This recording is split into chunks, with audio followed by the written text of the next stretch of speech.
Tom Hulick, the first half of 2025 certainly has been eventful for market watchers. What's your outlook for the second half? Greg, thanks for having me. We are optimistic about the second half of 2025. We've been talking to our clients for the last year and a half about just getting ahead of themselves, not getting ahead of themselves, and looking for positive signs. And we don't see any chinks in any of the economic data that's out there. So we're full steam ahead with our equity investing. It has been a pretty volatile first half, though. I understand you're pretty positive heading into the second half, but have you had to speak to a lot of clients about dealing with the volatility, and how has that been going? Well, there's a lot of noise, but there's a lot of data points that we can go towards. And it really is just kind of what the signals are that we look at. So inflation is coming down.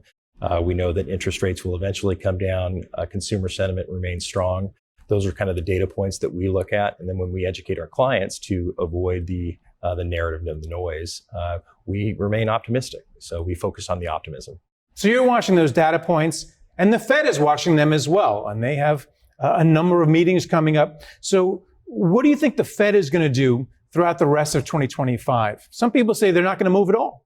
Well, this upcoming meeting, we don't think there's going to be a rate cut. Originally, at the beginning of the year, we were expecting a few rate cuts, and now we've pushed those into the latter half of 2025. Clearly, we've got an excessive deficit.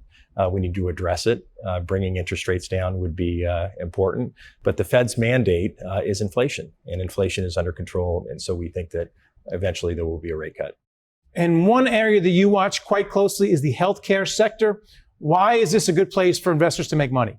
Well, this is an exciting sector. One, we're trying to concentrate some of our investors into the health for wellness area. But if you take a look at the tectonic shift between, let's say, a Lilly and the GLP drugs, or maybe a Merck and some of the cancer therapeutics that are out there, and you add in the machine learning that's available at this point, drug discovery is happening at a much shorter clip.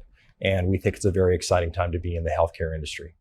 And then finally, you're also a fan of dividend paying stocks. So why do you like dividend payers? Because, for a while it was all about growth, but it seems like you like income as well.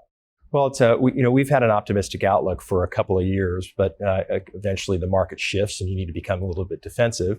As an active manager, strategy asset managers can put ourselves in a position with the clients to move into dividend payer companies like Kinder Morgan, Energy Transfer and Infrastructure.